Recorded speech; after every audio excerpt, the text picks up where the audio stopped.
poursuit avec notre trio du jeudi, Carl Bélanger, Amanda Simard, Émilie Foster. Bonsoir à vous trois. Bonsoir. Alors, sur ce vote de confiance de Pierre Poilievre, si vous aviez un chiffre, qu'est-ce qu'il doit obtenir, selon vous, pour être confortablement assis dans son siège de chef, Émilie?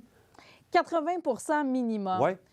Vous savez, M. Thibault vient de le dire, hein, la barre, là, elle est quand même à 84,6 %. Le dernier chez les conservateurs fédéraux qui avait subi ce test après une défaite électorale, c'est Stephen Harper. Alors, le parti aura ça comme référence en tête. Alors, pour moi, c'est clair que s'il ne passe pas la barre des 80 %, bien sûr qu'il décidera sûrement de rester, mais sa légitimité, elle sera où dans l'histoire? C'est toujours ça la question. Et toujours se souvenir que le caucus, dans les mois qui suivent, peuvent toujours prendre une décision aussi de révoquer le chef si des événements politiques surviennent. Alors, il y a toujours cette ombre qui plane sur lui également. Oui, absolument. En tout cas, bien des gens chez les conservateurs ont hâte que ce soit fini, ce congrès-là, qu'on puisse passer à autre chose. Amanda, vous vous attendez à quoi? Certainement au-dessus de 80 % Je pense que tout ce qui pouvait être contrôlé a été contrôlé. La date en plein hiver, en janvier, à Calgary, au cœur du Parti conservateur du Canada, les Bleus de Bleu.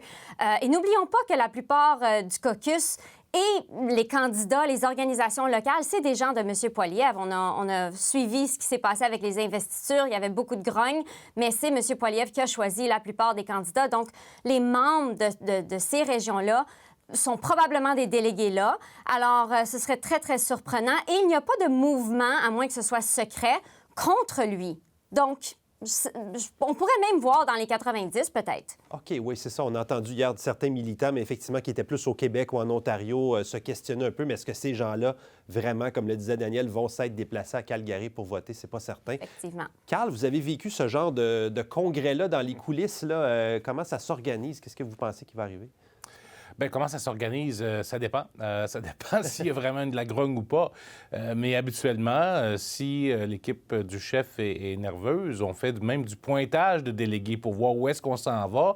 On fait sa campagne électorale. Hein? On tente de convaincre les gens de voter pour le chef, bien sûr, surtout s'il y a une cabale organisée contre le chef, ce qui ne semble pas être le cas, sauf qu'on ne sait jamais. C'est un vote secret. On ne les voit pas, les résultats, avant qu'ils soient publiés. Il y a eu des surprises dans le passé, dans d'autres partis, des chefs qui ont obtenu des scores beaucoup moins élevés que prévu. D'ailleurs, Jason Kenney, alors qu'il était chef du Parti conservateur uni en Alberta, lui avait obtenu en bas de 80 % et avait décidé de quitter. Ça avait été une surprise, ça, pour les gens à l'époque. Alors, ça pourrait arriver cette fois-ci aussi, sauf que, eh bien, il y a beaucoup de délégués de l'Alberta qui y seront, mais en Ontario, il y a aussi une conférence des conservateurs ce week-end, ce qui fait que peut-être qu'ils vont choisir de rester plus près de la maison. Oui, exactement.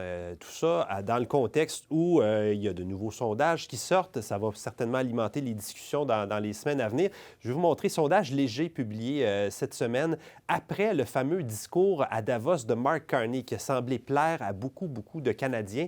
Regardez ce que ça donne. Ça, c'était à l'échelle du pays. Les libéraux qui gagnent 4,47 % des intentions de vote. Donc, on est bien au-delà de ce qu'ils ont eu lors de l'élection l'an dernier. Les conservateurs se maintiennent aux environs de 38. Le Bloc québécois perd du terrain. Et on se déplace au Québec.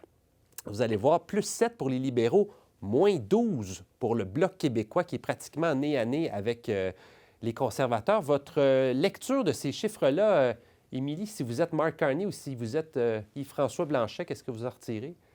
Si je suis Mark Carney, j'attends de voir si la tendance va se poursuivre parce que là, c'est clair qu'il y a un effet post-discours de Davos là-dedans.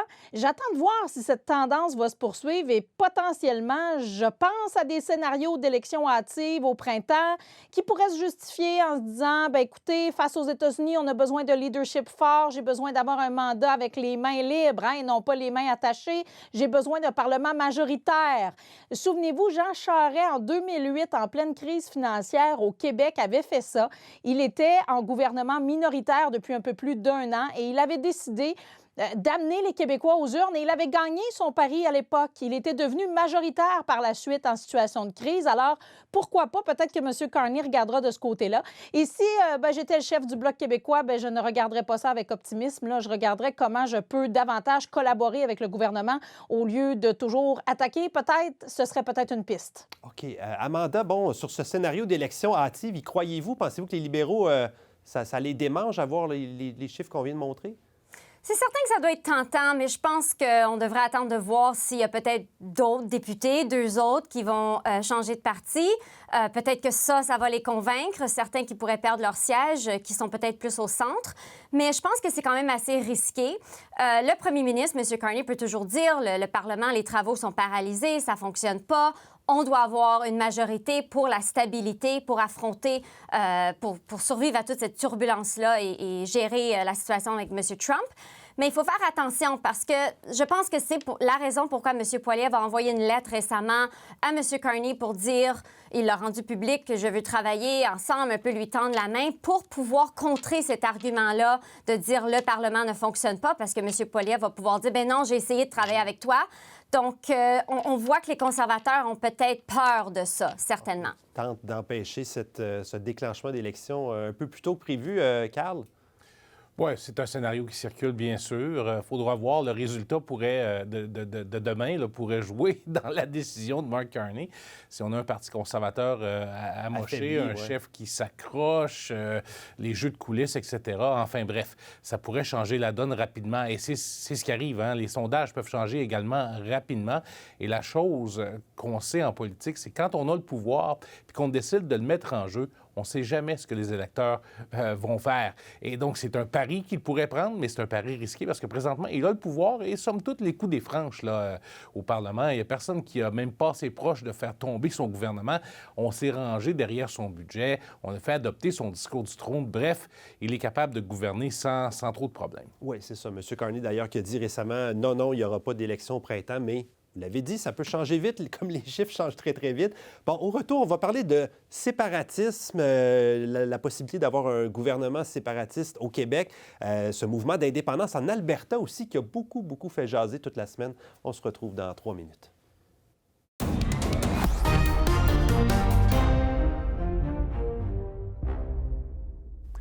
Les premiers ministres des provinces terminent une rencontre de 2 jours à Ottawa avec vraiment comme thème central l'unité nationale et la possibilité de voir le Parti québécois remporter les prochaines élections au Québec a beaucoup fait jaser. On va écouter le premier ministre de l'Ontario, Doug Ford, qui en a rajouté une petite couche aujourd'hui et la réponse du chef du PQ, Paul Saint-Pierre Plamondon. I love Quebecers. I don't know, there's some connection with myself and Quebecers, but don't elect a separatist because it'll be a disaster. Je pense que vaut mieux prendre ça avec un peu d'humour en se disant, mais là, qu'est-ce que le premier ministre de l'Ontario vient faire à nous dire qui nous donne des câlins, il nous aime, puis qui veut qu'on se comporte d'une manière ou d'une autre aux prochaines élections? C'est le même premier ministre, Doug Ford, qui volait nos médecins il y a quelques mois. C'est lui qui refusait de collaborer sur l'électricité en achetant québécois. C'est intéressant. Je laisse les analystes tirer leurs conclusions, mais en ce qui me concerne, à part esquisser un peu un sourire puis dire, nous, on continue...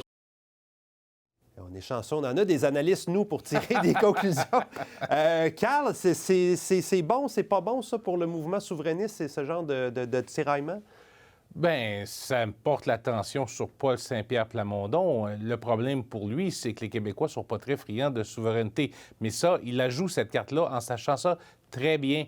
Alors, que les premiers ministres des autres provinces veulent s'immiscer au Québec, ça peut peut-être aider parce que les gens ont tendance à dire « mêlez-vous de vos affaires ».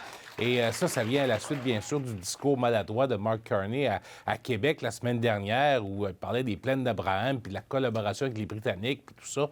Alors, c'est lancé, c'est parti et Paul Saint-Pierre Plamondon va en profiter pour prendre du temps de glace, oui, c'est sûr. Oui, c'est ça. On a l'impression que la campagne électorale vient de démarrer en grand cette semaine, Amanda. Oui, alors je pense que M. Ford, c'est pas le seul à avoir cette opinion-là avec les autres premiers ministres provinciaux. Mais c'est une opinion personnelle. Et la différence, c'est que les autres premiers ministres provinciaux, savent c'est quoi l'étiquette appropriée, qui est de ne pas se mêler des affaires internes des autres provinces. Alors, je pense que c'est assez irrespectueux pour les Québécois quand même, parce que c'est la démocratie, c'est à eux à faire ce choix-là. Il faut respecter ce choix-là.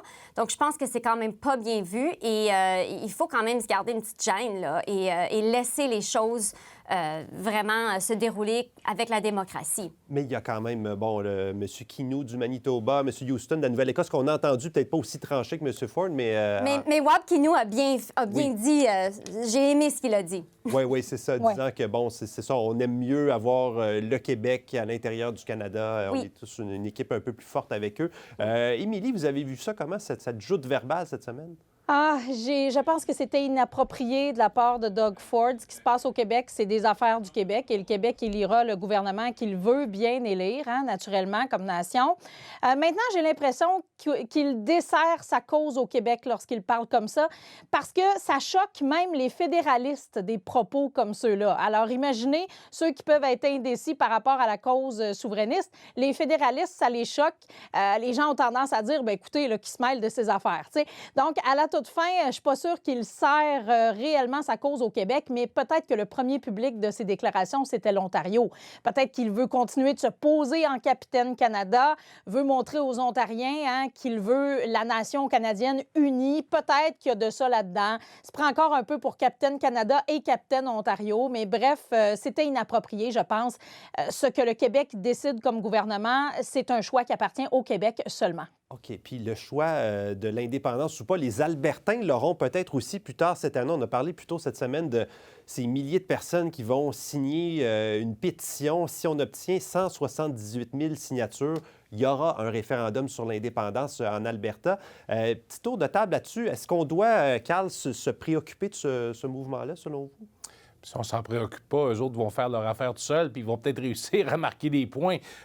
D'autant plus que les séparatistes albertains auraient rencontré l'administration Trump, qui serait favorable à ce mouvement-là. Alors, vous voyez où est-ce que ça peut nous mener dans le contexte géopolitique actuel. On ne peut pas ignorer ça, et on ne peut surtout pas ignorer que celle qui a mis le feu aux poudres et qui a lancé ce mouvement, même si elle s'en distance aujourd'hui, c'est la première ministre de l'Alberta, Danielle Smith.